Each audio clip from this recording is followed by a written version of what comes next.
Gandhi, Annie Besant, and Edwin Samuel Montagu, Muhammad Ali Jinnah had rivals with different aims in this awakening of India during the 1914–18 war. Other conflicting streams of political theory were gaining strength, so that they would overwhelm him temporarily in a few years' time. The first of the rivals was Gandhi, who had established his influence in India within 2 years of returning from South Africa. These men could not have been less alike. They clashed in mind, temperament, and method. Gandhi, with what Jinnah later described as his vague philosophical absurdities, was a humanist. He had fought for the rights of the Indians in South Africa, but he had also served in a Red Cross unit in the Boer War. He had organized a plague hospital, and he had been a stretcher-bearer in Natal during the revolt of 1908. His heart and his soul force usually governed his actions and his reason.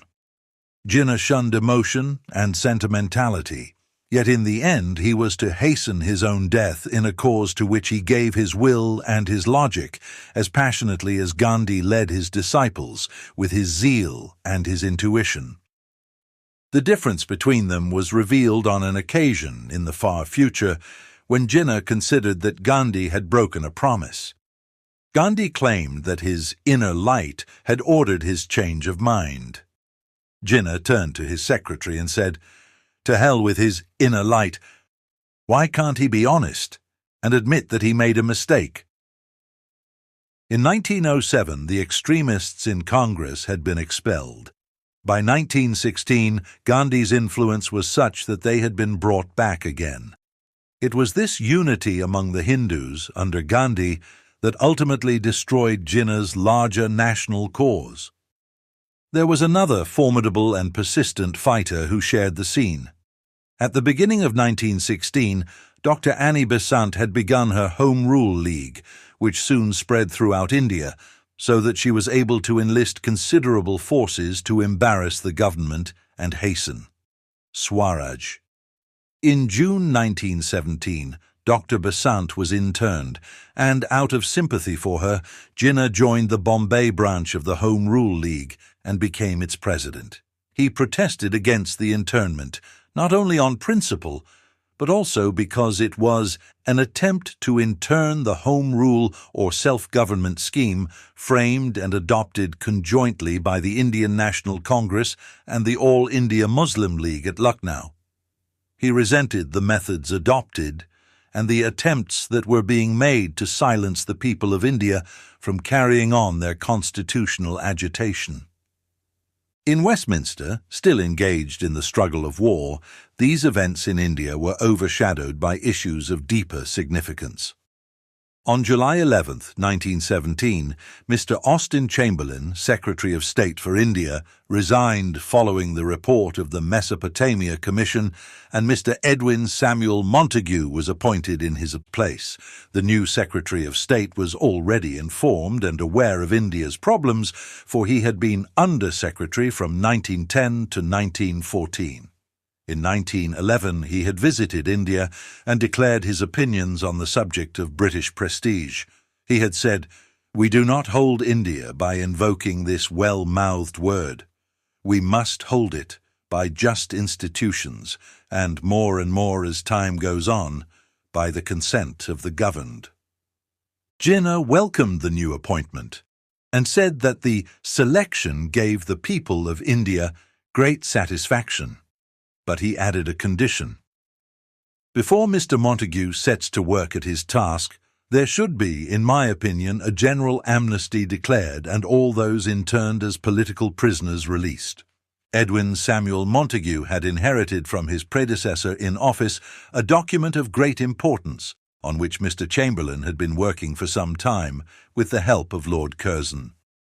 On August 20, 1917, Mr. Montagu revealed the terms of this document to the House of Commons in a declaration of the Indian policy to be adopted by the government.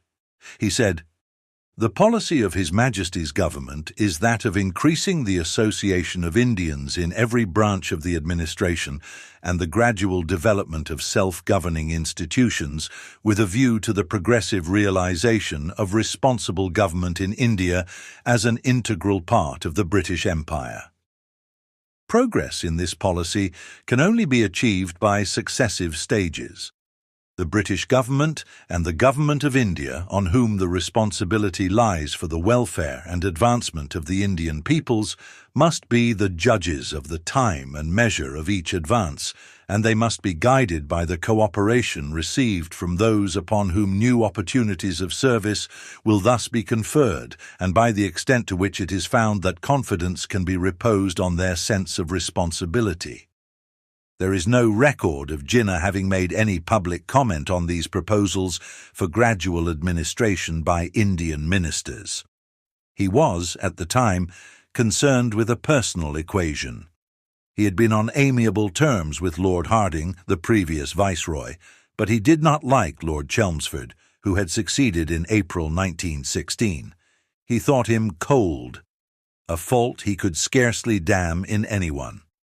This dislike influenced his conduct and his speeches.